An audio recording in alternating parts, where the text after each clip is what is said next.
The fluorescent lights hummed their familiar tune as Sarah Chun made her final rounds through the cardiac intensive care unit at Portland General Hospital. 30 years of civilian nursing ended tonight, and she moved between patients with the same methodical precision that had defined her career. Room 314 held Mrs. Patterson, recovering from triple bypass surgery with complications that had kept her in intensive care for 6 days. Sarah checked the arterial line pressure, verified the dosage on 3 separate medication drips, and noted vitals in the electronic chart system that had replaced handwritten notes years ago. Mrs. Patterson's heart rhythm had stabilized since morning, a small victory that reminded Sarah why she had chosen medicine as her life's work. Room 316 contained Mr. Rodriguez, a diabetic whose heart attack had nearly killed him 3 days earlier. Sarah adjusted his insulin drip while monitoring blood glucose levels that fluctuated despite careful management. His wife sat beside the bed holding his hand, whispering prayers in Spanish that Sarah recognized from her years treating diverse patient populations. The woman looked up with grateful eyes as Sarah explained the medication changes in simple terms, avoiding the medical terminology that often frightened families during critical moments. The next room housed a young construction worker whose massive heart attack at age 32 had shocked everyone on the unit. Sarah remembered her own disbelief when she first read his chart, thinking of her own daughter, who was nearly the same age. She checked his temporary pacemaker settings and reviewed the surgical notes from his emergency bypass procedure performed just 18 hours earlier. Her colleague Janet approached from the nurse's station, curiosity evident in her expression while she balanced 3 patient charts against her hip. "You know, Sarah, I've watched you handle medical emergencies for 15 years, and you never panic. Even when that multi-trauma came in last month with the motorcycle accident victim bleeding out in 2 places and everyone else lost their minds running around the unit, you stayed completely calm. You just stepped in and started barking orders like you'd done it 1,000 times before. Where does that kind of composure come from?" Sarah's hands paused momentarily over the medication cart before resuming their practiced movements, her muscle memory guiding her through the familiar motions of organizing supplies. "Some people just handle stress differently," she replied, steering the conversation away from territory she preferred to keep private. Her tone carried the finality that colleagues had learned to recognize over the years. Janet nodded, but Sarah caught the puzzled look that suggested her explanation hadn't satisfied the younger nurse's curiosity. The truth was far more complicated than Sarah cared to explain. She had learned to remain calm while mortar shells exploded around a medical tent in Afghanistan, had performed emergency surgery with Taliban fighters advancing on their position, had treated mass casualties while medics shouted coordinates for helicopter evacuations overhead. Civilian medical emergencies, no matter how chaotic, rarely matched the intensity of combat medicine, where every decision meant the difference between a soldier going home to family or coming home in a flag-draped coffin. The shift supervisor announced the change of personnel over the intercom system, her voice echoing through corridors that had become as familiar as Sarah's own home. Sarah gathered her personal belongings from staff locker number 47 that had housed her things for 3 decades. Behind her civilian clothes, spare stethoscope, and coffee mug decorated with a cartoon nurse, her fingers found the small wooden box she had hidden on the top shelf beneath a stack of medical journals.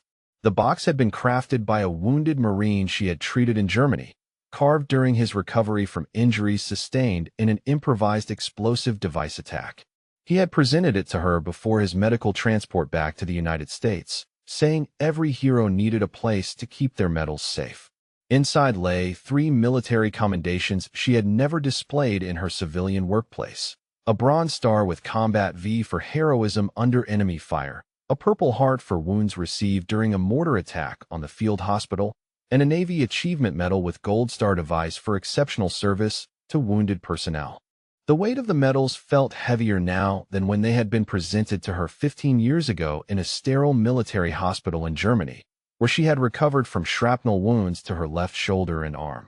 The attending physician had told her she was lucky the metal fragments had missed major arteries by mere millimeters. Sarah had responded that luck was simply preparation meeting opportunity, a phrase that had earned respectful nods from the military medical staff who understood combat medicine. The memory surfaced unbidden, as clear as the day it happened in the unforgiving heat of an Afghan summer. Lieutenant Commander Sarah Chun had been treating wounded Navy SEALs in a forward operating base outside Helmand Province when 82mm mortar rounds began falling around the medical tent in a coordinated Taliban attack. The canvas structure shook violently with each impact, medical equipment rattling on stainless steel tables while she worked to stabilize for critically wounded operators. One SEAL, his left leg torn open by shrapnel from an improvised explosive device, had grabbed her arm as explosions shook the tent's aluminum framework. "Doc, you saved my life," he had whispered through gritted teeth, his face pale from blood loss despite the 4 fluids she had started. 3 other wounded operators lay on stretchers nearby, all owing their survival to her steady hands and refusal to abandon her post when the base commander ordered medical personnel to evacuate to the hardened bunker. She had ignored the evacuation order, continuing to treat sucking chest wounds and arterial bleeding while Taliban fighters probed the base perimeter with small arms fire. The wounded SEALs needed immediate surgical intervention that only she could provide, having completed advanced trauma surgery training at the Naval Medical Center in Portsmouth before volunteering for deployment to Afghanistan. Her commanding officer had later written in her fitness report that Lieutenant Commander Chun had displayed exceptional heroism under direct enemy fire, saving 4 lives that would have been lost without her courage and medical expertise. Dr. Martinez, a young resident who had worked with Sarah for 6 months during his cardiothoracic surgery rotation, approached as she closed the wooden box with careful reverence. The resident had impressed Sarah with his dedication to learning, often staying late to observe complex procedures and asking thoughtful questions about patient care protocols. "Sarah, can I ask you something personal? Your hands never shake during procedures, even the most complicated ones like that emergency thoracotomy we performed last week. Most nurses develop at least some tremor after years in trauma medicine, but yours are rock steady even during 12-hour shifts. Did you train somewhere special before coming here?" Sarah slipped the box into her leather purse and faced the earnest young doctor whose curiosity reminded her of her younger self, always seeking to understand the mechanics of excellence in medicine. "Experience teaches you to stay focused when it matters," she answered, the same deflection she had used countless times when colleagues noticed her unusual composure under pressure. "The key is preparation and maintaining situational awareness, no matter what chaos surrounds you." Dr. Martinez accepted the explanation with a respectful nod, unaware that those steady hands had once performed emergency thoracic surgery while Taliban fighters attacked the perimeter of a field hospital, their AK-47 fire echoing across the compound. The elevator carried her down to the main lobby, where fluorescent lighting gave way to the warmer illumination of table lamps and decorator fixtures chosen to calm anxious families. She turned in her hospital identification badge to security, the plastic card that had granted her access to every department for 30 years. The guard, a veteran himself who displayed Army service ribbons on his uniform shirt, thanked her for her years of dedicated service to the hospital and wished her well in retirement. Sarah walked through the automatic doors into the cool Portland evening, breathing air that carried the scent of Douglas fir trees and the distant Pacific Ocean. Her silver Honda Accord started with the reliable hum of a well-maintained engine, and Sarah drove home through familiar streets lined with craftsman-style houses and towering evergreens that had drawn her to the Pacific Northwest after military service.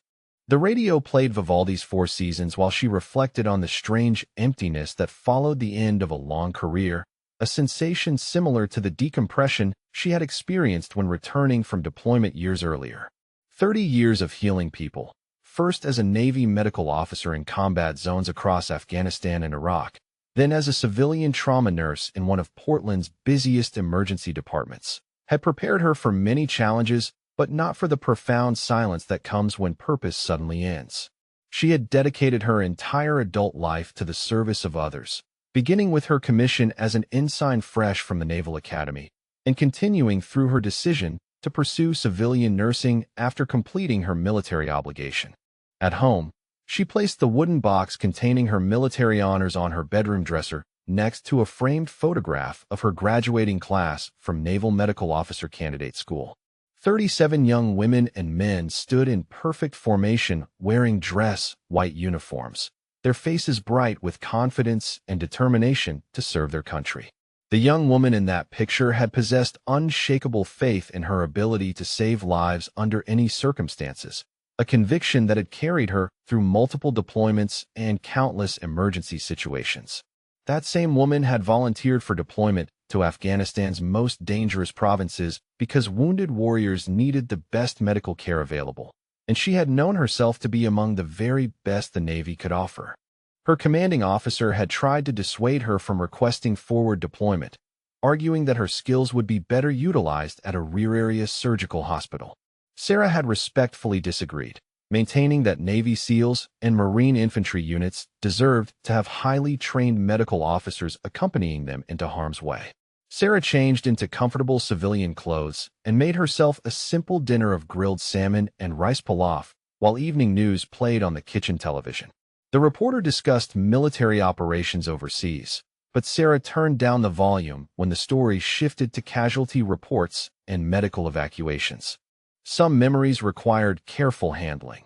Even after 15 years of civilian distance from the sounds of incoming helicopters and the organized chaos of triage medicine, where every decision carried life-or-death consequences, she settled into her favorite reading chair with a book about Pacific Northwest garden design, planning to transform her backyard into something beautiful now that retirement offered unlimited time for personal projects. The quiet house surrounded her with peace she had learned to appreciate deeply after years of hospital alarms, emergency codes broadcast over intercom systems, and the constant background noise of medical equipment monitoring human suffering. Tomorrow would begin a new chapter of her life, one where her military service would remain a private memory shared only with the medals hidden in their hand-carved wooden sanctuary, and where the young warriors whose lives she had saved would never know her civilian name or location. Chief Petty Officer Marcus Rodriguez sat in the team briefing room at Naval Special Warfare Command in Coronado, studying satellite imagery of their next mission target, while his teammate Jake Sullivan cleaned his rifle with methodical precision. The fluorescent lights cast harsh shadows across tactical maps spread on the aluminum table, but Rodriguez's attention wandered from operational planning to a personal quest that had consumed his thoughts for months. "Jake, I need to tell you something that's been eating at me," Rodriguez said, setting down the reconnaissance photographs of their upcoming deployment to Syria. 15 years ago in Afghanistan, there was this Navy doc who saved my life. Lieutenant Commander Chun. I've been trying to track her down for the past 6 months, but she seems to have vanished from military records after 2010. Sullivan looked up from his weapon maintenance, curiosity replacing his focused concentration on the rifle's bolt assembly. "What happened over there that's got you so worked up about finding her?" Most combat medics rotate through so many casualties that individual cases blur together, especially after 15 years. Rodriguez leaned back in his chair, the memory as vivid as yesterday despite the passage of time. "My squad got hit by an IED outside Helmand Province in September 2009. Took shrapnel in my left leg that severed the femoral artery. I was bleeding out fast when Dokchin arrived with the quick reaction force. She performed emergency vascular surgery right there in the dirt while Taliban fighters were still engaging our position from about 200 meters out." The briefing room fell silent except for the air conditioning system cycling on with its familiar mechanical hum.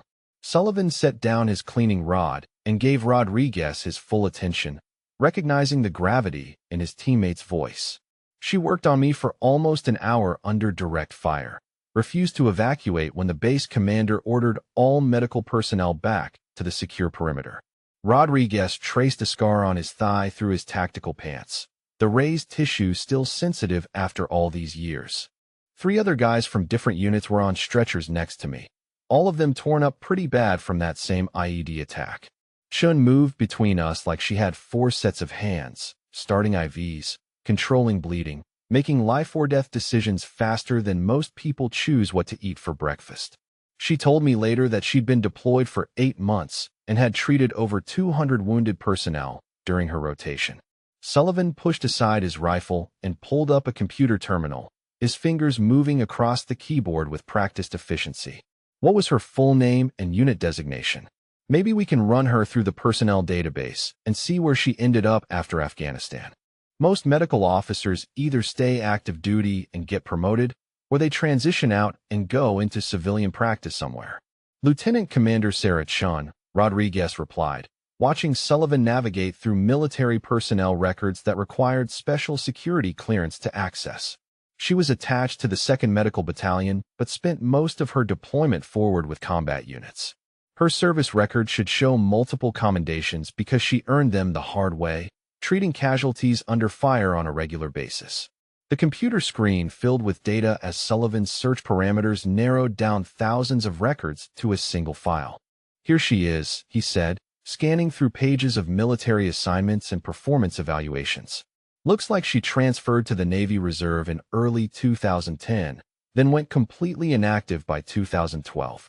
No current military contact information, but there's a forwarding address in Portland, Oregon from when she separated from active duty.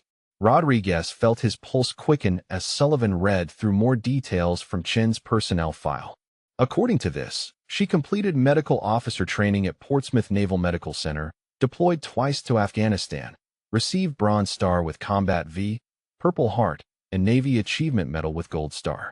Pretty impressive record for someone who only served 8 years active duty. Sullivan's fingers moved across the keyboard as he accessed civilian employment databases that military personnel could legally search for legitimate purposes. Cross-referencing her name and location in Portland, he said, waiting for search results to populate on the screen. The system churned through public records, professional licensing databases, and employment verification systems. Got something, Sullivan announced, pointing at the screen. Dr. Sarah Chun, registered nurse, Portland General Hospital. According to their website, she's been head of cardiac intensive care for the past 12 years. Her professional biography mentions military service, but doesn't specify unit or deployment details. This has to be your doc. Rodriguez studied the hospital website photograph showing Chun in civilian scrubs, her hair longer than military regulations had allowed, but her eyes displaying the same calm intensity he remembered from that day in Afghanistan. She looks exactly the same, he said, amazement evident in his voice. Like she hasn't aged a day since she saved my life. Sullivan leaned back in his chair, processing the implications of their discovery. You know, Rodriguez, if she saved your life under those circumstances, she probably saved other guys too. SEALs, Marines, Army infantry, all the units that operated in that sector during 2009. Maybe we should reach out to some veterans and see if anyone else remembers Doc Chen. That's exactly what I was thinking, Rodriguez replied, his mind already working through a list of former teammates who had served in Afghanistan during the same time frame. Tommy Harrison and Mike Torres were both wounded in separate incidents around the same time I got hit. If Chun was treating casualties from multiple units, there's a good chance she worked on them too. Rodriguez pulled out his smartphone and scrolled through his contacts, finding Harrison's number from their last reunion gathering 6 months earlier. Tommy had left active duty in 2015 and now worked as a civilian contractor training foreign military units, but he maintained close ties with the special operations community. The phone rang twice before Harrison answered with his characteristic enthusiasm. Rodriguez, what's going on? Harrison's voice carried the easy familiarity of men who had shared combat experiences and understood each other without explanation. You calling about the annual reunion next month? Or do you need something more urgent? Actually, I need your help with something personal, Rodriguez replied, watching Sullivan gather their mission materials while listening to the conversation. Do you remember a Navy medical officer named Lieutenant Commander Chun who treated wounded personnel in Helmand Province during 2009? Asian woman, probably in her early 30s at the time, absolute professional under pressure. The line went quiet for several seconds before Harrison responded, his voice changing to reflect deeper emotion. Are you talking about Doc Chen who saved my arm after that mortar attack in October 2009? The one who refused to amputate when every other medic said the damage was too extensive? Hell yes, I remember her. She worked on me for 6 hours straight, rebuilding muscle and nerve connections that 3 surgeons back in Germany said couldn't be repaired. Rodriguez exchanged a meaningful look with Sullivan, confirming their suspicion that Chun had treated multiple casualties from their community. That's her, Rodriguez said. I found out she's been working as a civilian nurse in Portland for the past 15 years. Never got proper recognition for what she did over there. Never got thanked by the guys whose lives she saved. Harrison's enthusiasm became palpable through the phone connection. Brother, you just made my day. I've been trying to track down Doc Chin for years, wanting to show her that her work mattered, that the arm she saved has helped me build a successful career and raise 2 kids. What are you thinking? Some kind of reunion or thank you ceremony? Rodriguez looked at Sullivan, who nodded approvingly at the direction their conversation was heading. I'm thinking we organize something special for her. Get together all the guys she treated, maybe coordinate with Navy Command to give her proper recognition for her service. She deserves to know that her courage and skill made a lasting difference in our lives. Count me in completely, Harrison replied without hesitation. Give me Mike Torres's number and I'll contact him too. If I remember correctly, Chin treated him for a sucking chest wound in late 2009. Between the 3 of us, we can probably track down a dozen other guys who owe their lives to her medical expertise. Sullivan gestured toward the mission briefing materials, reminding Rodriguez that their operational responsibilities required immediate attention. Rodriguez nodded, understanding they needed to balance personal projects with professional obligations. Tommy, let me call you back tonight after we finish mission planning. Start making a list of anyone you can remember who was treated by Doc Chin during that deployment. We're going to make sure she gets the recognition she earned. After ending the call, Rodriguez turned to Sullivan with renewed determination. We need to coordinate this carefully, he said. Chin deserves more than just a casual thank you from a few grateful veterans. She deserves official recognition from the Navy, maybe a proper ceremony with full military honors. Sullivan organized their tactical materials while considering the logistics of honoring a forgotten military hero. First step is building a comprehensive list of everyone she treated, then reaching out to Navy Special Warfare Command to see if they'll support an official recognition ceremony. Given her record and the number of lives she saved, I'd bet they'll be enthusiastic about honoring her service. Rodriguez felt satisfaction building in his chest as their plan took shape, the scattered pieces of a long-overdue mission finally aligning into actionable objectives. For 15 years, he had carried the memory of Doc Chin's courage and competence, wondering if she knew how profoundly her actions had affected the men she treated under fire. Her steady hands and calm voice had guided him through the worst moments of his military career, and now he finally had the opportunity to show her that her service had been remembered, appreciated, and honored by the warriors whose lives she had saved. Sullivan gathered their mission materials while considering the timeline for both their operational deployment and the Chun recognition project. We deploy to Syria in 6 weeks, he said, checking their training schedule on his smartphone. That gives us enough time to coordinate with Harrison and Torres, build a contact list of other veterans Chun treated, and approach Navy Command about official support for her ceremony. Rodriguez opened his laptop and created a new document titled Doc Chun Recognition Project, establishing the foundation for what he hoped would become a comprehensive tribute to forgotten heroism. The first entry recorded Chin's basic information. Lieutenant Commander Sarah Chun, Navy Medical Corps, deployed Afghanistan 2008-2010, currently employed Portland General Hospital. Below that, he added Harrison's contact information and notes about his successful arm reconstruction surgery. The second phone call went to Mike Torres, who had transitioned from active duty to civilian life as a firefighter in San Diego after completing 12 years of special operations service. Torres answered on the first ring, his voice carrying the relaxed confidence of a man comfortable with his post-military career. Rodriguez, good to hear from you. What brings you to call during the middle of my shift? Mike, I need to ask you about something from Afghanistan, Rodriguez said, launching directly into his inquiry. Do you remember a Navy medical officer named Lieutenant Commander Chun who treated wounded personnel in Helmand Province during 2009? She would have worked on you for that chest wound you took in November of that year. Torres paused, and Rodriguez could hear fire station background noise as his friend processed the question. Doc Chun, he said slowly, recognition dawning in his voice. Asian woman, probably early 30s, absolutely fearless under pressure. She's the one who saved my life when that mortar fragment punctured my lung. Performed emergency thoracic surgery in a field hospital while incoming rounds were landing less than 50 meters away. That's exactly who I'm talking about, Rodriguez confirmed, excitement building as another piece of their recognition puzzle fell into place. Harrison and I have been tracking down guys Chun treated during that deployment. We found out she's been working as a civilian nurse in Portland for the past 15 years, never received proper recognition for her combat medical service. Torres's enthusiasm became immediately apparent through the phone connection. Brother, that woman deserves every honor the Navy can give her. She worked on me for 4 hours, rebuilding chest wall muscles and repairing lung tissue while explaining every procedure in calm, professional terms. Even though I was scared out of my mind, her competence made me believe I was going to survive. Rodriguez added Torres's information to his growing document, while Sullivan monitored their conversation with approval. The three of us represent just a small sample of the personnel Chin treated during her deployment, Rodriguez said.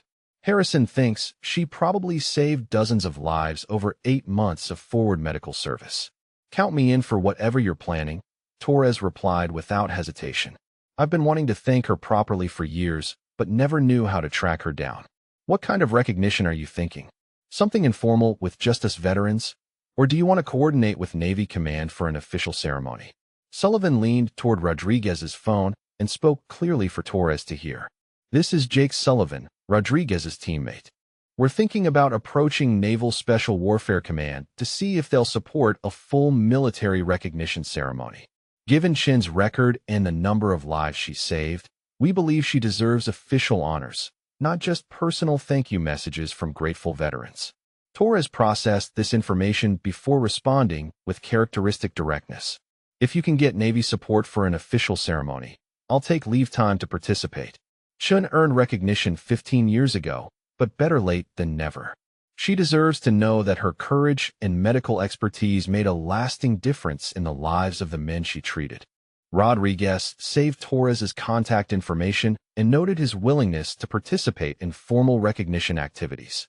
Between the three of them, they now had solid foundation for approaching military authorities about honoring Chin's service. Mike, start thinking about other guys from your unit who might have been treated by Chun during 2009. We want to build as comprehensive a list as possible before we approach Navy Command. After ending the call with Torres, Rodriguez turned to Sullivan with renewed determination. 3 confirmed cases, he said, reviewing his notes. 3 special operations veterans who owe their lives to Doc Chin's medical expertise under combat conditions. That's probably enough to justify official Navy support for a recognition ceremony. Sullivan checked his watch and noted they had 30 minutes before their next mission briefing session. First step is drafting a formal request to Naval Special Warfare Command, he said. We need to document Chin's service record, list the veterans she treated, and propose specific recognition activities. The Navy likes detailed proposals with clear objectives and measurable outcomes. Rodriguez opened a new document on his laptop, beginning to draft what he hoped would become the foundation for Doc Chin's long-overdue recognition ceremony. The introduction would emphasize her exceptional service under combat conditions, her courage in treating casualties under direct enemy fire, and the lasting impact her medical expertise had made on the special operations community. After 15 years of civilian anonymity, Lieutenant Commander Sarah Chun was about to receive the honor and gratitude she had earned through blood, courage, and unwavering dedication to the warriors who had needed her most. Sarah Chun sat at her kitchen table, surrounded by cardboard boxes containing 30 years of career mementos, methodically sorting through certificates, training manuals, and photographs that documented her journey from young naval officer to experienced civilian nurse. The morning sunlight streamed through her window, illuminating dust particles that danced above memories she rarely allowed herself to revisit. Among the civilian nursing awards and continuing education certificates, her fingers found an envelope she had forgotten storing in the deepest corner of her work materials. Inside the manila envelope lay her Bronze Star with Combat V citation, the medal she had never displayed in her civilian workplace or mentioned to colleagues who wondered about her unusual composure during medical emergencies. The official language described her heroism in clinical terms that failed to capture the chaos, terror, and split-second decisions that had defined those moments in Afghanistan. for extraordinary heroism while serving as medical officer attached to combat operations in Helmand Province, Afghanistan. The citation read, Lieutenant Commander Chen displayed exceptional courage under direct enemy fire while treating critically wounded personnel during sustained combat operations. The memory transported her back 15 years to the oppressive heat of an Afghan afternoon when everything changed in the span of 30 seconds. Her forward aid station had been treating routine injuries when the radio crackled with reports of multiple casualties from an improvised explosive device strike against a SEAL reconnaissance patrol. Lieutenant Commander Chun, we have 4 urgent surgical cases inbound, the radio operator had announced. Estimated time of arrival 6 minutes. She had prepared the field hospital with practiced efficiency, laying out surgical instruments, starting multiple 4 lines, and coordinating with her medical team to receive the wounded. The helicopters arrived in a cloud of desert dust and rotor wash, their medical evacuation crews rushing stretchers toward her tent, while Taliban mortars began falling around the base perimeter in a coordinated attack designed to disrupt medical operations. The first casualty was a young SEAL with his left leg nearly severed by IED shrapnel, arterial bleeding painting the stretcher crimson despite emergency tourniquets applied by his teammates. Rodriguez, according to the medical tag attached to his tactical vest. Sarah had immediately identified the femoral artery damage and begun emergency vascular surgery, while 82mm mortar rounds exploded progressively closer to their position. Her hands moved with mechanical precision, clamping damaged blood vessels and repairing torn tissue, while explosions shook the tent structure around them. Rodriguez had grabbed her wrist during a particularly close mortar impact, his eyes wide with pain and fear. "Doc, am I going to lose the leg?" he had whispered, his voice barely audible above the sounds of incoming artillery and her medical team working frantically around them. Sarah had looked directly into his eyes while continuing her surgical repairs. "Not today," she had replied with calm certainty. "You're going home intact." Meanwhile, 2,000 miles away in Coronado, Rodriguez was briefing Commander Patricia Walsh, the Naval Special Warfare Command Operations Officer, about his proposal to honor Lieutenant Commander Chen's forgotten service. Walsh reviewed Rodriguez's documentation while her aide took notes on the legal and logistical requirements for organizing an official recognition ceremony. "Commander, we have 3 confirmed Special Operations veterans who owe their lives to Chen's medical expertise under combat conditions," Rodriguez explained. "We believe there are many more who were treated by her during her 8-month deployment." Walsh studied Chen's service record on her computer screen, impressed by the commendations and performance evaluations that painted a picture of exceptional courage and medical competence. "This is precisely the kind of heroism that deserves recognition," she said, scrolling through pages of military documentation. Lieutenant Commander Chun received Bronze Star with Combat V, Purple Heart, and Navy Achievement Medal with Gold Star, yet she transitioned to civilian life without any public acknowledgement of her service. Back in Portland, Sarah found another envelope containing photographs from her deployment, images she had not viewed in over a decade. One picture showed her field hospital team posing beside their medical tent, their faces displaying the exhausted satisfaction of medical professionals who had successfully treated dozens of wounded warriors. Another photograph captured her treating a patient during a mass casualty event, her surgical mask and bloodstained gloves documenting the reality of combat medicine. The flashback that accompanied the photograph was more vivid than the others, transporting her to October 2009, when she had performed the most challenging surgery of her military career. Tommy Harrison had arrived at her field hospital with his right arm nearly destroyed by mortar shrapnel, the bones shattered and major nerves severed in multiple locations. The senior surgeon, a Navy captain with 20 years of experience, had recommended immediate amputation to prevent infection and save Harrison's life. Sarah had disagreed with the amputation recommendation, believing that careful reconstruction surgery could preserve both the limb and its function. "Captain, request permission to attempt limb salvage," she had said, studying X-rays that showed extensive but potentially reparable damage. "The surgery will take 6 hours, but I believe we can restore meaningful function to his arm." The captain had been skeptical of her assessment, arguing that prolonged surgery increased infection risk and diverted resources from other casualties. Lieutenant Commander, you're talking about a 12-hour surgical marathon in a forward field hospital. The risk-benefit analysis doesn't support such an extensive procedure when amputation would guarantee his survival. Sarah had presented her case with detailed medical reasoning, explaining how microsurgical techniques she had learned at Portsmouth Naval Medical Center could repair nerve damage that appeared irreversible using conventional surgical approaches. She had volunteered to perform the surgery herself, accepting full responsibility for the outcome and committing to work through the night, if necessary, to complete the reconstruction. Permission granted, the captain had finally agreed. But this is your operation completely. If you believe you can save his arm, prove it.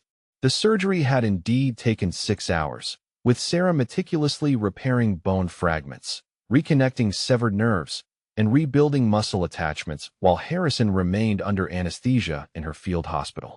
She had worked by portable surgical lights powered by diesel generators, her hands steady despite fatigue and the constant background noise of military operations around the medical compound. Harrison had awakened with full sensation in his fingers, able to move his wrist and grip objects with strength that amazed the entire medical team.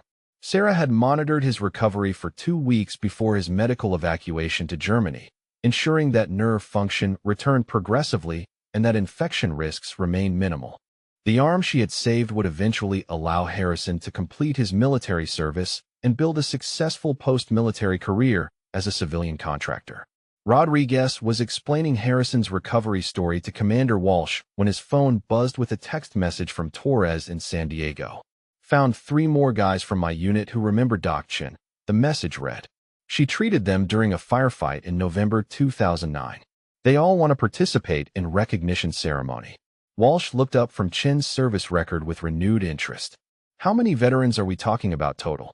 She asked, beginning to understand the scope of Chin's impact on the special operations community. If she treated this many personnel during a single deployment, her contribution to our mission readiness was extraordinary. Rodriguez consulted his growing list of Chin's former patients. We have 6 confirmed so far, with Torres identifying 3 additional veterans from his unit. Harrison believes there could be 12 to 15 total, possibly more if we expand our search to other branches of service. Chun worked with Marines, Army infantry, and Air Force personnel in addition to Navy special operations. The scale of recognition began taking shape in Walsh's mind as she considered the appropriate honors for someone who had saved so many lives under combat conditions. This warrants more than a simple thank you letter, she said, making notes about ceremony logistics. I'm thinking full military honors, presentation of upgraded commendations, and formal recognition from the Secretary of the Navy. Sarah discovered one final item in her career mementos, a handwritten letter from a wounded Marine she had treated during her second deployment to Afghanistan. The letter, dated 18 months after his medical evacuation, described his complete recovery and successful return to active duty. Ma'am, you probably don't remember me among all the casualties you treated, the letter began, but you saved my life during the worst day of my military career. I wanted you to know that your courage and skill gave me the chance to serve my country for 6 more years and raise a family with the woman I married after coming home. The emotional weight of forgotten memories settled over Sarah as she realized how many lives she had touched during her military service and how completely that chapter of her life had disappeared into civilian anonymity. She placed the Bronze Star citation back in its envelope, unaware that 1,500 miles away, a group of grateful veterans was planning to ensure her service would never again be forgotten by the warriors whose lives she had preserved. The letter from the wounded Marine triggered another vivid flashback to November 2009, when her field hospital had received multiple casualties from a coordinated Taliban attack on a forward operating base. Mike Torres had arrived with a sucking chest wound caused by mortar shrapnel that had penetrated his body armor and punctured his right lung. The injury was immediately life-threatening, requiring emergency thoracic surgery to prevent complete lung collapse and cardiac arrest. Sarah had performed the surgery while incoming rounds continued to impact around their medical compound, the Taliban fighters maintaining sustained pressure on the base perimeter in an attempt to prevent medical evacuation of wounded American personnel. She had inserted chest tubes, repaired torn lung tissue, and rebuilt damaged chest wall muscles while explosions rattled surgical instruments on stainless steel tables around her. The most challenging aspect of Torres's surgery had been the 18-hour duration of the firefight, which prevented medical evacuation flights and forced her to provide continuous intensive care under combat conditions. Sarah had monitored his vital signs personally, adjusting ventilator settings and managing pain medication while coordinating with her medical team to treat 7 other casualties from the same attack. When the base commander had ordered all non-essential personnel to evacuate to hardened bunkers during the heaviest fighting, Sarah had refused to abandon her patients. "Commander, these men need constant medical attention," she had reported over radio. "If I leave them for 6 hours while we wait in bunkers, at least 3 of them will die from complications I can prevent by staying here." The base commander had been torn between force protection protocols and medical necessity, understanding that Sarah's assessment was accurate but unwilling to risk losing medical personnel to enemy fire. "Lieutenant Commander, you're one of our most valuable assets," he had replied. "We can't afford to lose you to a mortar round while you're treating casualties." Sarah had proposed a compromise that balanced medical requirements with security concerns. "Sir, allow me to move the critical patients to the hardened medical bunker and continue treatment there. I can provide adequate care in a protected environment without abandoning the wounded during their most vulnerable period." The solution had worked perfectly, allowing Sarah to maintain intensive medical care for Torres and 6 other critically wounded personnel while remaining protected from direct fire and artillery. She had spent 18 consecutive hours in that bunker, performing 3 additional emergency surgeries and saving lives that would have been lost without her continuous medical attention. Rodriguez was sharing Torres's recovery story with Commander Walsh when his secure email chimed with a message from Harrison in Virginia. Tommy had been researching Chin's military service record through veteran networks and discovered information that amazed even the SEALs who knew her personally. "Marcus, you're not going to believe this," Harrison's email began. "I contacted a Marine colonel who commanded the base where Chun was stationed. According to him, she volunteered for the most dangerous medical assignments throughout her entire deployment." Walsh read Harrison's email over Rodriguez's shoulder, her respect for Chun growing with each new detail about her service record. The Marine colonel described Chun as the most fearless medical officer he had encountered during 25 years of military service, someone who consistently placed mission accomplishment and the welfare of wounded personnel above her personal safety. Chun had apparently requested assignment to the forward operating base after spending her first 2 months at a rear area medical facility where she felt her advanced surgical training was underutilized. She had argued to her commanding officer that critically wounded special operations personnel deserved to have the Navy's best combat surgeons treating them immediately after injury, not hours later after medical evacuation to distant hospitals. Harrison's email continued with additional discoveries about Chin's military decorations. The Marine colonel confirmed that she had received multiple unit citations, combat medical badges, and commendations from foreign military partners who had observed her medical expertise during joint operations with British and Canadian Special Forces. Rodriguez realized they were dealing with a level of heroism that exceeded their initial understanding. "Commander, we're talking about someone who volunteered for the most dangerous medical assignments available, repeatedly risked her life to save others, and received recognition from multiple military services," he said to Walsh. "She's not just a good medic who happened to treat a few SEALs. She's a legitimate combat hero who deserves recognition at the highest levels." Walsh was already formulating plans for a recognition ceremony that would match the scope of Chin's service and sacrifice. "I'm going to contact the Secretary of the Navy's office directly," she said, reaching for her secure telephone. "This level of heroism warrants recognition from the very top of our command structure, not just local appreciation from the veterans she treated." Back in Portland, Sarah discovered a final box of military mementos that contained items she had almost forgotten possessing. Inside were photographs of her with wounded personnel during their recovery, thank you cards from grateful families, and copies of medical reports documenting the lives she had saved. One photograph showed her with Rodriguez, Harrison, and Torres together in the field hospital, all three men recovering from their injuries while displaying the thumbs-up gesture that indicated successful treatment. She had taken that photograph 3 days before her own medical evacuation, after Taliban mortar fire had caught her outside the medical bunker during a resupply operation. The shrapnel wounds to her shoulder and arm had ended her deployment early, but not before she had completed 8 months of forward medical service that saved over 200 lives. Sarah studied the photograph carefully, remembering the faces of young warriors who had entrusted their lives to her medical expertise. She wondered if any of them remembered her after 15 years, or if her service had faded into the broader narrative of their military careers. The transition to civilian nursing had been necessary for her personal healing, but it had also erased her military identity so completely that even she sometimes forgot the depth of her contributions to the mission. The afternoon sun shifted position, casting different shadows across her kitchen table as she prepared to pack away these memories once again. Tomorrow she would begin the next chapter of her life as a retiree, unaware that the grateful warriors whose lives she had saved were coordinating the most comprehensive recognition ceremony in Naval Special Warfare Command history to honor her service and ensure her heroism would never again be forgotten by the military community that owed her so much. Rodriguez stood at attention in Admiral Patricia Walsh's office at Naval Special Warfare Command, presenting his formal request for official recognition of Lieutenant Commander Sarah Chen's combat medical service.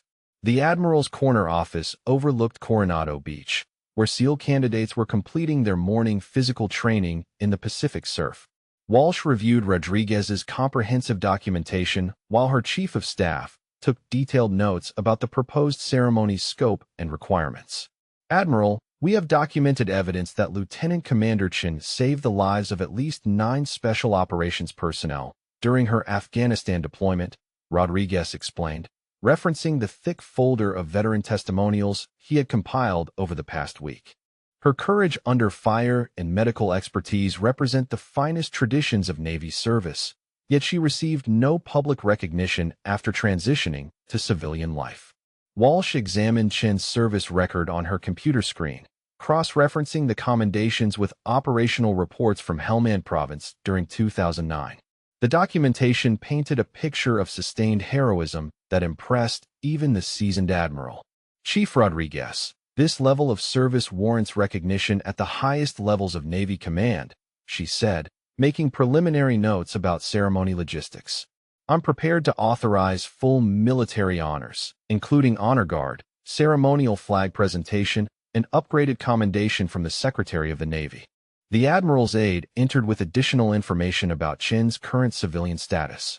Ma'am, we confirmed through Portland General Hospital that Chen completed her final shift yesterday evening after 30 years of civilian nursing service. She's officially retired as of today, which creates an ideal opportunity for surprise recognition without workplace complications. Walsh appreciated the timing synchronicity that would allow them to honor Chen during her transition from active civilian career to retirement. Contact the Secretary of the Navy's office immediately, she instructed her aide. Request authorization for upgraded Navy Cross presentation to replace Chen's Bronze Star citation. Her actions under direct enemy fire clearly meet the criteria for our second highest combat decoration. Meanwhile, Sarah Chen spent her first retirement morning tending her garden in the backyard of her Portland home, enjoying the peaceful quiet that followed 3 decades of hospital schedules and medical emergency calls. She planted late-season flowers while morning sunlight filtered through the Douglas fir trees that surrounded her property. The physical labor provided welcome distraction from the emotional adjustment of ending her civilian nursing career, though she occasionally paused to reflect on the strange emptiness that accompanied major life transitions. Her neighbor Mrs. Anderson waved from the adjacent yard while hanging laundry on an outdoor clothesline. How does retirement feel so far? The elderly woman called across the fence, genuine curiosity evident in her voice. You've been taking care of people at that hospital for as long as I can remember. Sarah paused in her planting to consider the question carefully. Different than I expected, she replied, wiping soil from her hands with a garden towel. 30 years of routine creates habits that are hard to break overnight. I keep thinking I should be getting ready for work, even though there's nowhere I need to be.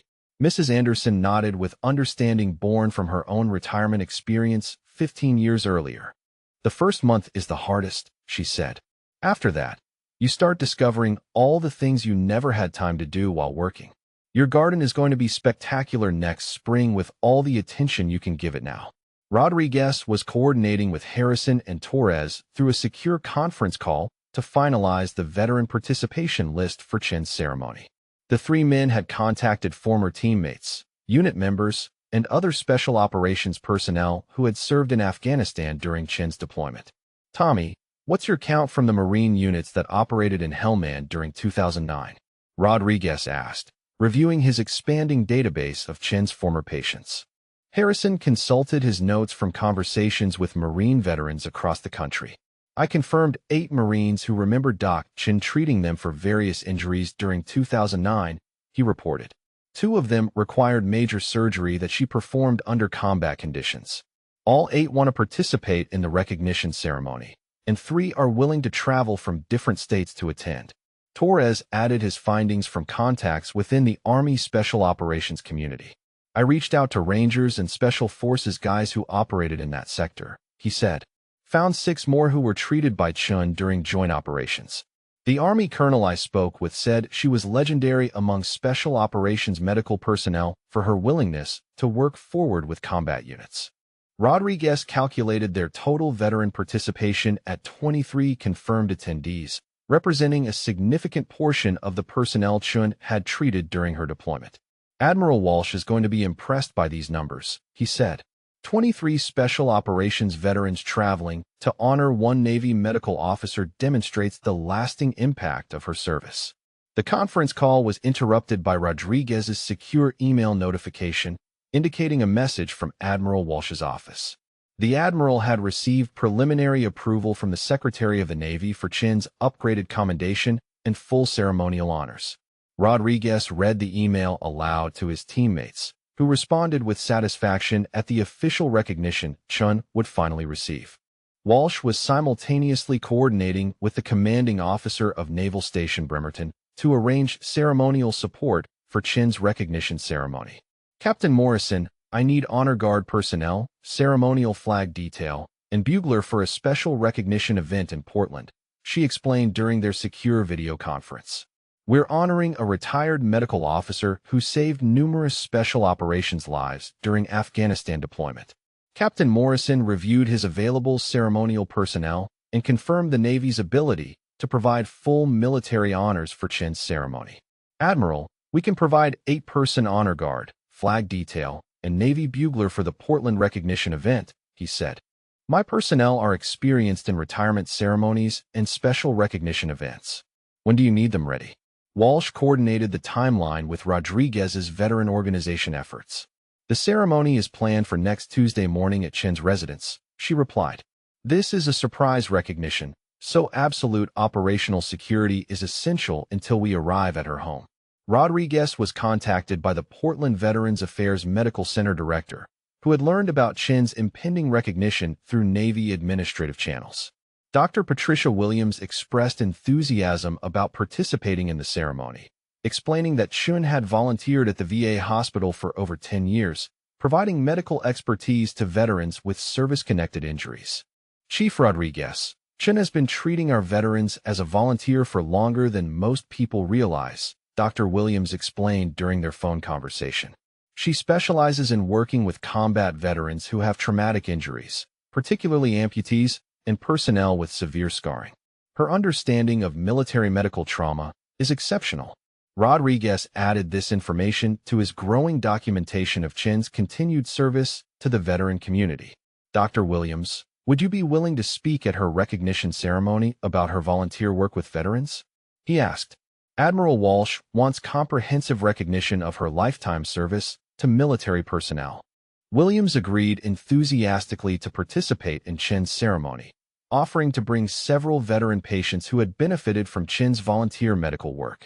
This will be a wonderful surprise for her, Williams said. She's never sought recognition for her volunteer service, but our veterans know how much she's contributed to their recovery and quality of life. The final coordination involved media relations, as Admiral Walsh recognized that Chin's story represented positive Navy public affairs opportunities. She contacted the Navy Office of Information to arrange appropriate media coverage of the recognition ceremony. The story of a forgotten combat hero receiving belated recognition would demonstrate the Navy's commitment to honoring exceptional service, particularly among medical personnel who often received less attention than combat operators. Rodriguez received confirmation that all logistical elements were coordinating successfully for Tuesday morning's surprise ceremony. 23 veterans confirmed attendance. Admiral Walsh approved for personal participation, honor guard, and ceremonial elements arranged, upgraded Navy Cross authorization received from the Secretary of the Navy, and media coverage coordinated through proper Navy public affairs channels. Chin's recognition ceremony had evolved from a simple thank you gesture into the most comprehensive military tribute that Naval Special Warfare Command had organized for a retired medical officer. The complexity of coordinating a surprise ceremony across multiple time zones and military commands required careful attention to operational security. Admiral Walsh emphasized to all participants that Chin must remain completely unaware of their planning until the moment of arrival at her residence. Any premature disclosure would ruin the surprise element that was central to the ceremony's emotional impact. Harrison contacted Rodriguez with additional information discovered through his research into Chin's military service record. "Marcus, I found out something incredible about Doc Chin's Purple Heart," he said during their secure phone conversation. According to the medical report, she was wounded by the same mortar attack that injured 3 of us, but she refused medical evacuation until all wounded personnel were stabilized and transported. Rodriguez processed this information with growing admiration for Chin's selfless dedication to her patients. She was wounded while treating us, but stayed to finish her job before seeking medical attention for herself? He asked, amazed by the level of courage and professional commitment Chin had demonstrated under the most dangerous circumstances. Harrison confirmed the details from official medical records he had obtained through veteran advocacy organizations. The shrapnel hit her left shoulder and arm while she was moving between casualties during the mortar attack, he explained. Instead of evacuating immediately, she continued working for 6 more hours until the last wounded person was airlifted to Germany. Only then did she allow herself to be treated. This revelation prompted Rodriguez to contact Admiral Walsh with updated information about Chin's sacrifice. "Admiral, we discovered that Lieutenant Commander Chin was wounded during the same attack, where she saved multiple lives, but refused evacuation until completing patient care," he reported. This demonstrates exceptional devotion to duty that goes beyond normal heroism. Walsh was impressed by this additional evidence of Chin's character and professional dedication. "Chief Rodriguez, this information reinforces our decision to provide her with the highest level of recognition," she replied. "Someone who places mission accomplishment and patient welfare above personal safety deserves every honor we can bestow." Sarah spent her afternoon organizing her home office, sorting through years of civilian nursing documentation and continuing education certificates. She discovered a folder containing thank you letters from former patients and their families, testimonials to her skill and compassion during their medical crises. Reading these letters reminded her of the satisfaction that came from healing people, regardless of whether her service occurred in military or civilian settings. One letter particularly touched her, written by the daughter of an elderly patient she had treated during his final illness. "Miss Chun, your kindness during my father's last days gave our family comfort during the most difficult time of our lives," the letter read. "You treated him with dignity and respect, and helped us understand his condition without giving false hope. We will never forget your professionalism and compassion." Sarah placed the letters in a special box dedicated to meaningful career mementos, alongside her military commendations and deployment photographs. These tangible reminders of lives touched and suffering alleviated provided perspective on the value of her chosen profession, whether practiced in combat zones or civilian hospitals. Torres called Rodriguez with logistical updates from the San Diego veteran participants. "All 6 guys from my area arranged leave time and traveled to Portland for Tuesday," he reported. 2 of them are driving up together, and the other 4 are flying in Monday evening. Everyone understands this is operational security sensitive until we arrive at Chin's location. Rodriguez appreciated the commitment these veterans were making to honor Chen's service. 6 guys taking leave time and paying travel expenses to thank a medic demonstrates how much her actions meant to people, he said. This is going to be the most meaningful recognition ceremony any of us has ever participated in. The final coordination call included Admiral Walsh, Rodriguez, Harrison, Torres, and Captain Morrison from Naval Station Bremerton. All participants confirmed their readiness for Tuesday morning's ceremony, with arrival times synchronized to ensure simultaneous appearance at Chen's residence. The element of surprise was crucial to the ceremony's emotional impact, requiring precise timing and coordination among multiple military and veteran participants. Admiral Walsh reviewed the ceremony timeline one final time. Honor Guard and ceremonial detail depart Bremerton at 0600 hours. Arrive Portland 0800, she said. Veteran participants assemble at staging location 0830, final briefing 0845, movement to Chen's residence 0900. The ceremony begins when Chief Rodriguez rings her doorbell at 0915 hours. Rodriguez felt anticipation building as their months of planning approached execution. Admiral, Lieutenant Commander Chun is going to be amazed that her service was remembered and appreciated by so many people, he said. After 15 years of civilian anonymity, she deserves to know that her courage and sacrifice made a lasting difference in the lives of the warriors she treated. Sarah prepared a simple dinner while evening news played on her television, the familiar routine of solitary meals that had characterized her life since retirement began. The quiet house surrounded her with peace she had learned to appreciate, though she occasionally missed the purposeful energy of hospital work and the satisfaction of healing people during their most vulnerable moments. She settled into her reading chair with a book about retirement planning, trying to envision the years ahead without the structured purpose that had defined her adult life. Tomorrow would bring another day of adjustment to civilian retirement, completely unaware that grateful veterans and military leadership were making final preparations to deliver recognition that would transform her understanding of her own legacy and the lasting impact of her service to wounded warriors. Tuesday morning sunlight filtered through the Douglas fir trees surrounding Sarah Chen's backyard as she knelt among her newly planted flower beds, adjusting soil around late-season chrysanthemums that would provide color through the approaching Pacific Northwest autumn. The peaceful routine of retirement gardening offered welcome structure during her adjustment to life without hospital schedules, though she occasionally paused to listen for the familiar sounds of emergency sirens that no longer required her immediate response. Her garden tools lay arranged on a canvas mat beside the flower bed, each implement cleaned and organized with the same methodical precision that had characterized her nursing career. Sarah worked slowly, savoring the luxury of unlimited time for tasks that had previously been rushed between hospital shifts.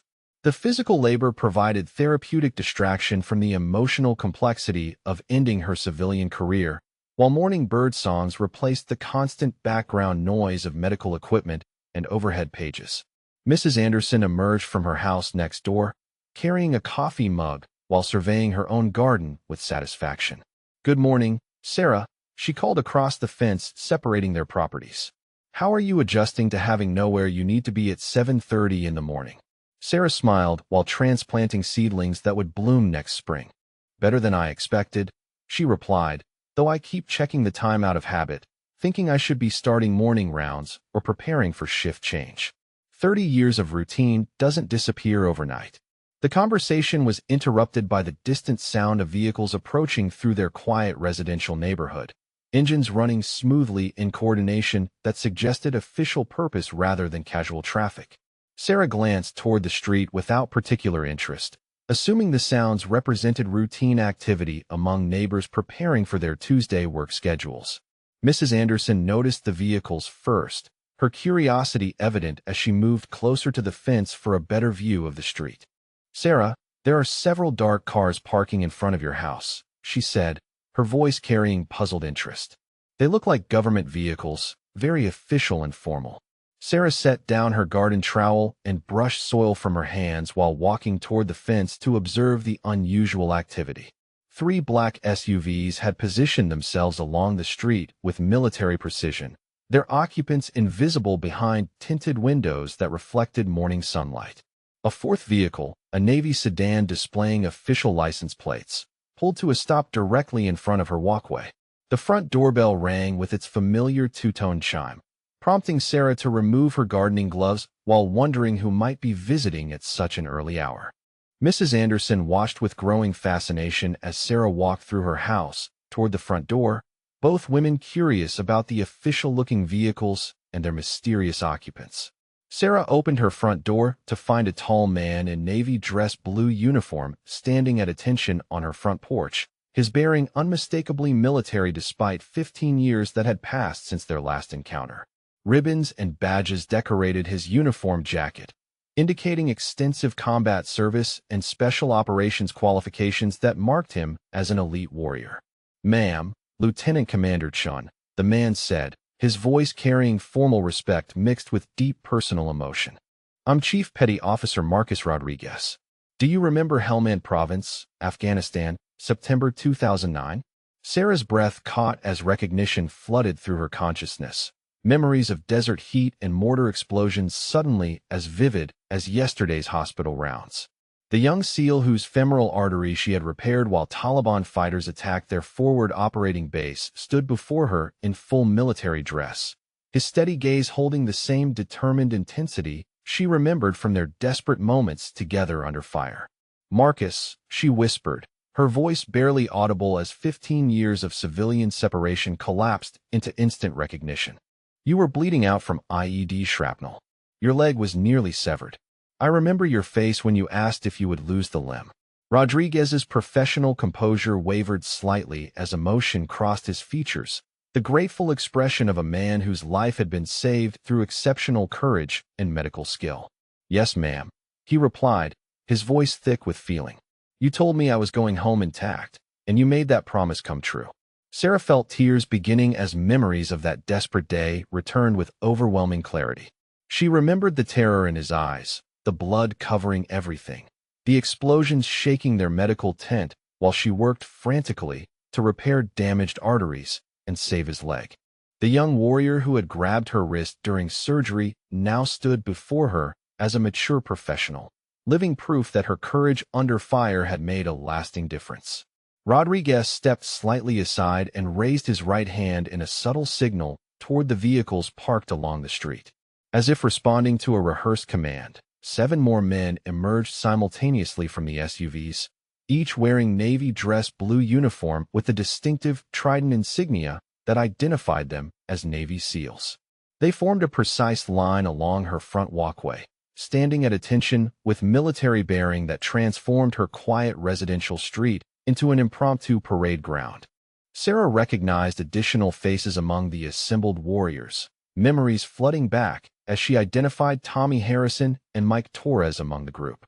Harrison's right arm moved normally as he saluted, the limb she had saved through 6 hours of microsurgery displaying no evidence of the devastating injuries that had nearly required amputation. Torres stood straight and strong, his chest rising and falling easily through lungs she had repaired after mortar shrapnel punctured his ribcage. "Ma'am," Rodriguez said, his voice carrying formal authority mixed with deep personal gratitude, "we've come to properly thank the medic who brought us all home. Lieutenant Commander Chun, you saved every man standing here today. We represent 23 Special Operations veterans whose lives you preserved during your deployment to Afghanistan." Sarah's tears flowed freely as the emotional weight of recognition overwhelmed her composed retirement mourning. For 15 years, she had believed her military service was forgotten, that the young warriors she treated had moved on with their lives without remembering the Navy medical officer who had refused to abandon them under fire. The sight of these mature professionals, successful in their military careers and grateful for her sacrifice, validated every moment of courage and every risk she had accepted to save their lives. The formation of SEALs maintained perfect military bearing while their eyes displayed unmistakable emotion at seeing their former medical officer again. Some showed visible scars from injuries she had treated, tangible reminders of the combat trauma that had brought them together during the worst moments of their military service. Others appeared unmarked by their experiences, their successful recovery a testament to her exceptional medical expertise under impossible conditions. Rodriguez produced the official document from his uniform jacket, unfolding it carefully while maintaining eye contact with Sarah. "Ma'am, by direction of the Secretary of the Navy and with full approval of Naval Special Warfare Command, we are here to present you with upgraded recognition for your heroic service under enemy fire. Your Bronze Star citation has been upgraded to the Navy Cross, the second highest combat decoration our service can bestow." Sarah struggled to process the magnitude of what was happening as her quiet retirement morning transformed into the most emotionally significant moment of her adult life. The warriors whose lives she had saved had not forgotten her sacrifice, had not allowed her service to disappear into civilian anonymity, had coordinated with the highest levels of Navy command to ensure her heroism received proper recognition. Behind the assembled SEALs, additional vehicles began arriving as the full scope of her recognition ceremony became apparent. A Navy honor guard emerged from an official sedan, carrying a folded American flag and ceremonial equipment that indicated formal military honors. Dr. Williams from the Portland VA Medical Center stepped from another vehicle, accompanied by several veteran patients whose recovery had benefited from Sarah's volunteer medical work. The quiet residential street filled with grateful warriors, Navy officials, and veteran patients whose lives had been touched by her dedication to healing others. Mrs. Anderson watched from her yard with amazement, finally understanding that her neighbor's unremarkable civilian retirement concealed a legacy of heroism that the military community had never forgotten. Rodriguez stepped forward with the official Navy Cross citation, his voice carrying formal authority as he prepared to deliver recognition that was 15 years overdue, but perfectly timed for the moment when Sarah needed to understand the lasting impact of her service. "Ma'am, it is my honor to present this citation and these assembled warriors as proof that your courage under fire gave us all the gift of continued life and service to our nation." Admiral Patricia Walsh emerged from the lead vehicle, her dress blue uniform displaying the insignia of Senior Navy Command Authority. She approached Sarah with formal military bearing softened by genuine respect for the medical officer whose heroism had earned recognition at the highest levels of naval leadership. "Lieutenant Commander Chun, I am Admiral Walsh, commanding officer of Naval Special Warfare Command. I have traveled from Coronado specifically to deliver the gratitude of our entire military community." Sarah wiped tears from her eyes while struggling to comprehend the scope of recognition being delivered to her quiet retirement morning. "Admiral, this is overwhelming," she managed, her voice trembling with emotion. "I never expected anyone to remember, much less coordinate something this significant. These men were just doing their duty, and I was doing mine." Admiral Walsh smiled at Sarah's characteristic humility, recognizing the selfless attitude that had driven her to volunteer for the most dangerous medical assignments available during her deployment. "Ma'am, duty performed under direct enemy fire while refusing evacuation orders goes far beyond normal service obligations," she replied. "Your actions saved lives that would have been lost without your courage and medical expertise." Harrison stepped forward from the formation of assembled SEALs, his right arm functioning normally as he offered Sarah a crisp military salute. "Ma'am, you saved this arm when 3 other surgeons recommended amputation," he said, flexing fingers that demonstrated complete recovery from devastating mortar injuries. "This arm has allowed me to build a successful civilian career and raise 2 children. My family exists because of your surgical skill and determination." Torres joined Harrison in addressing Sarah directly, his voice strong and clear through lungs she had repaired during 18 hours of combat operations. "Lieutenant Commander, you rebuilt my chest wall and restored my breathing while Taliban fighters were attacking our perimeter," he said. "I've spent 15 years as a civilian firefighter, saving other people's lives because you saved mine first." The emotional testimonials from warriors whose lives she had preserved created an atmosphere of profound gratitude that transformed Sarah's understanding of her military legacy. Each man represented not just a successful medical intervention, but decades of subsequent service, families raised, and contributions to their communities made possible by her refusal to abandon them under fire. Dr. Williams approached with 3 veteran patients from the Portland VA Medical Center, men whose recovery from service-connected injuries had benefited from Sarah's volunteer medical expertise over the past decade. Dr. Chun, these veterans asked to participate in your recognition ceremony, she explained. Your volunteer work with our amputees and trauma survivors has provided healing that goes beyond standard medical care. One veteran, a Marine who had lost both legs to an IED explosion in Iraq, spoke directly to Sarah about her impact on his civilian recovery. "Ma'am, you helped me learn to walk again with prosthetics when I wanted to give up," he said. "Your understanding of combat trauma and your patience during my rehabilitation gave me hope when the VA medical system felt overwhelming." Sarah realized that her military service had extended far beyond her deployment through 15 years of volunteer work with wounded veterans, creating a continuous legacy of healing that connected her combat medical experience with civilian community service.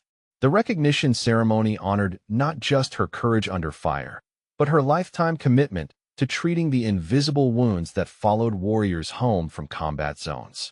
Admiral Walsh opened a presentation folder containing Sarah's upgraded commendation and additional recognition materials that documented the comprehensive scope of her military and civilian service.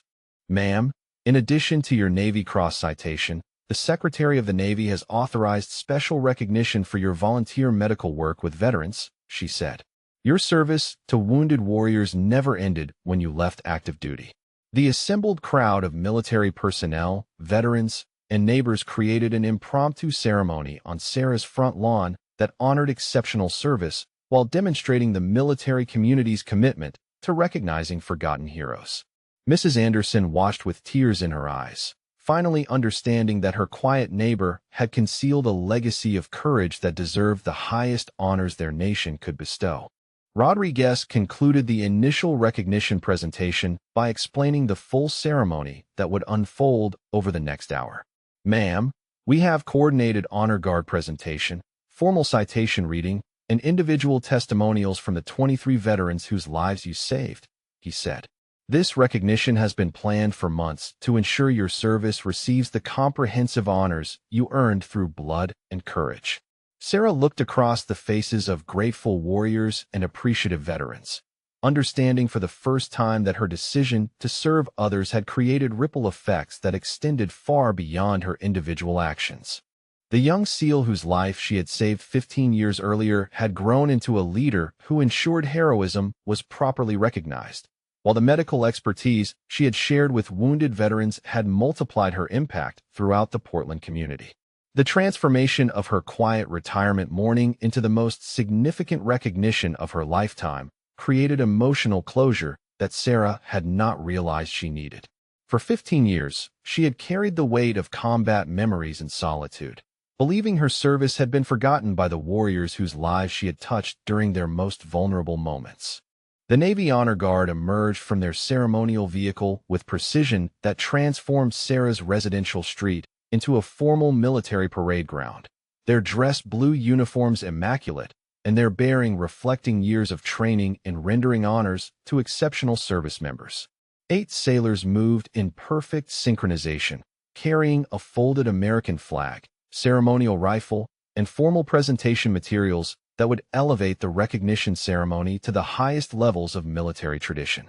Petty Officer First Class Williams, the Honor Guard commander, approached Admiral Walsh for final coordination of the ceremonial sequence. "Admiral, Honor Guard is prepared for full military honors presentation," he reported, his voice carrying the formal respect reserved for significant military occasions. "Flag presentation, citation reading, and ceremonial salute are coordinated for your command." Admiral Walsh positioned herself directly before Sarah while the assembled SEALs maintained their formation along the walkway, creating a corridor of grateful warriors that led from the street to Sarah's front door. Lieutenant Commander Chun, by direction of the Secretary of the Navy and with the unanimous support of Naval Special Warfare Command, I am honored to present you with the Navy Cross, our service's second highest decoration for heroism in combat. Sarah stood at attention as 15 years of civilian anonymity dissolved into the most comprehensive military recognition ceremony she had ever witnessed. The Admiral's words carried official authority that validated her combat service, while the presence of grateful veterans provided personal testimony to her lasting impact on their lives. The formal citation reading began with Admiral Walsh's clear, authoritative voice carrying across the assembled crowd of military personnel, veterans, and increasingly curious neighbors. The Navy Cross is awarded to Lieutenant Commander Sarah Chun, United States Navy, for extraordinary heroism while serving as medical officer attached to combat operations in Helmand Province, Afghanistan, from March 2009 to November 2009. Sarah listened to the official language that transformed her memories of desperate medical interventions into formal military recognition, each phrase validating decisions she had made under fire without time for careful consideration. Lieutenant Commander Chun repeatedly distinguished herself through exceptional courage under direct enemy fire while treating critically wounded special operations personnel during sustained combat operations. The citation continued with specific details that amazed even Sarah with their comprehensive documentation of her service record. On September 15, 2009, while treating multiple casualties from improvised explosive device attacks, Lieutenant Commander Chun refused evacuation orders and continued providing emergency medical care while her position was under direct mortar and small arms fire from Taliban forces. Harrison stepped forward as the first veteran to provide personal testimony about Sarah's impact on his life and military career. "Ma'am, you performed microsurgery on my arm for 6 hours while mortars were falling around our position," he said, addressing both Sarah and the assembled crowd. "The 3 surgeons in Germany said my arm couldn't be saved, but you proved them wrong. This arm has allowed me to serve my country for 6 additional years and build a successful civilian career." Torres joined Harrison in offering specific testimony about Sarah's medical expertise under impossible conditions. "Lieutenant Commander, you repaired my punctured lung and rebuilt my chest wall during an 18-hour firefight," he said, his voice strong and clear through respiratory system she had restored. "I spent 15 years as a civilian firefighter because you gave me the gift of breathing normally again." Rodriguez provided the most comprehensive testimony about Sarah's courage and professional dedication during their shared combat experience. "Ma'am, you saved my life when I was bleeding out from severed arteries. But more importantly, you taught me that true heroism means placing mission accomplishment above personal safety," he said. "Your example of selfless service has guided my entire military career." The assembled neighbors began gathering along the sidewalk as word of the military ceremony spread through their quiet residential community, creating an impromptu audience of civilian witnesses to Sarah's recognition. Mrs. Anderson stood closest to the ceremony, tears streaming down her face as she realized the depth of heroism her neighbor had concealed behind decades of modest civilian service. Dr. Williams presented testimonials from veterans whose recovery had benefited from Sarah's volunteer work at the Portland VA Medical Center over the past decade. Lieutenant Commander Chun has treated over 300 veteran patients as a volunteer, providing medical expertise and emotional support to warriors struggling with service-connected injuries, she explained to the assembled crowd. Her understanding of combat trauma has provided healing that extends far beyond conventional medical care. One veteran patient, a Marine amputee whose rehabilitation Sarah had guided through months of prosthetic training, addressed the ceremony directly. "Ma'am, you helped me learn to walk again when I wanted to give up hope," he said, demonstrating normal mobility on artificial legs. "Your patience and understanding of combat injuries gave me the strength to rebuild my life after losing my limbs in Iraq." Admiral Walsh presented the Navy Cross Medal to Sarah while the Honor Guard maintained ceremonial attention, creating a moment of profound military tradition that honored exceptional service under combat conditions. "Ma'am, this decoration represents the gratitude of our entire naval service for your courage, dedication, and exceptional medical expertise that saved the lives of American warriors under enemy fire." Sarah accepted the Navy Cross with trembling hands, the weight of the medal representing not just personal recognition, but validation of every difficult decision she had made during her deployment to Afghanistan. The Bronze Star and Ribbon symbolized courage she had demonstrated without expectation of recognition, medical expertise she had applied under impossible conditions, and commitment to wounded warriors that had continued throughout her civilian career. Torres stepped forward with a framed presentation that represented the collective gratitude of all 23 veterans whose lives Sarah had saved during her deployment. "Ma'am, this photograph shows every special operations warrior you treated during your time in Afghanistan," he said, revealing a professionally mounted image of uniformed service members surrounding a message written in formal calligraphy. The photograph's central message read, "Our guardian angel," in elegant script, surrounded by signatures and personal notes from warriors whose lives had been preserved through Sarah's courage and medical skill.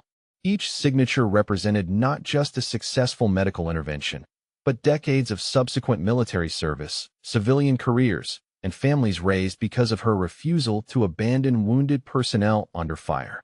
Sarah studied the photograph carefully, recognizing faces of young warriors she had treated during their most vulnerable moments and understanding for the first time the comprehensive scope of her impact on the special operations community.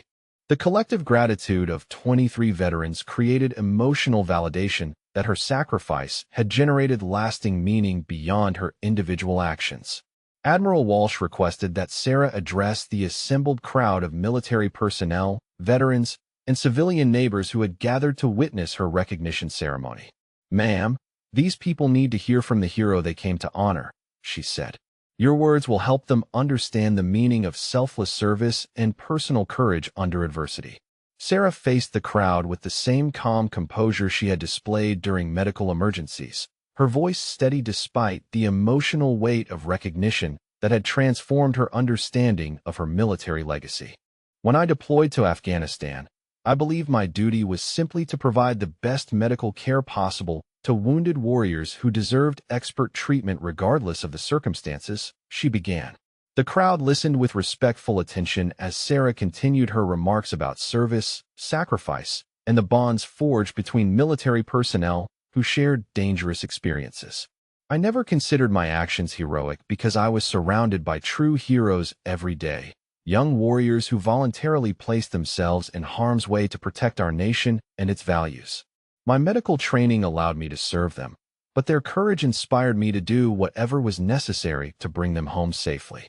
Her words created profound emotional impact on the assembled veterans, military personnel, and civilian witnesses who understood they were hearing from someone who embodied the finest traditions of military service. The transformation from modest retiree to recognized war hero provided a powerful example of hidden heroism that existed throughout their communities in the form of quiet veterans whose service had shaped history without seeking public recognition. The ceremony concluded with formal flag presentation by the Navy Honor Guard, the folded American flag symbolizing the nation's gratitude for exceptional service under combat conditions. Petty Officer Williams presented the flag to Sarah with ceremonial precision while the assembled crowd stood at attention in recognition of her sacrifice and dedication. Rodriguez delivered the final words of recognition as the ceremony reached its emotional conclusion. "Ma'am, you told me 15 years ago that I was going home intact, and you made that promise come true through your courage and medical expertise," he said. "Today, 23 grateful veterans and the entire naval service are telling you that your heroism will never be forgotten, and your legacy of service will inspire future generations of military medical personnel."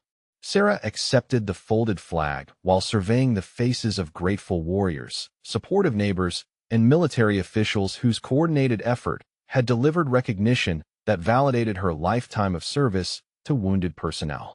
The transformation of her quiet retirement mourning into comprehensive military honors created closure she had not realized she needed, while demonstrating that true heroism eventually receives the recognition it deserves from the communities it serves.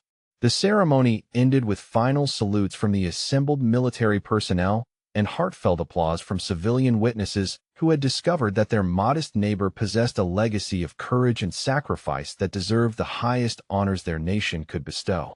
Sarah's story of forgotten heroism had become a celebrated example of service members whose quiet dedication shapes history through individual acts of exceptional courage and commitment to others.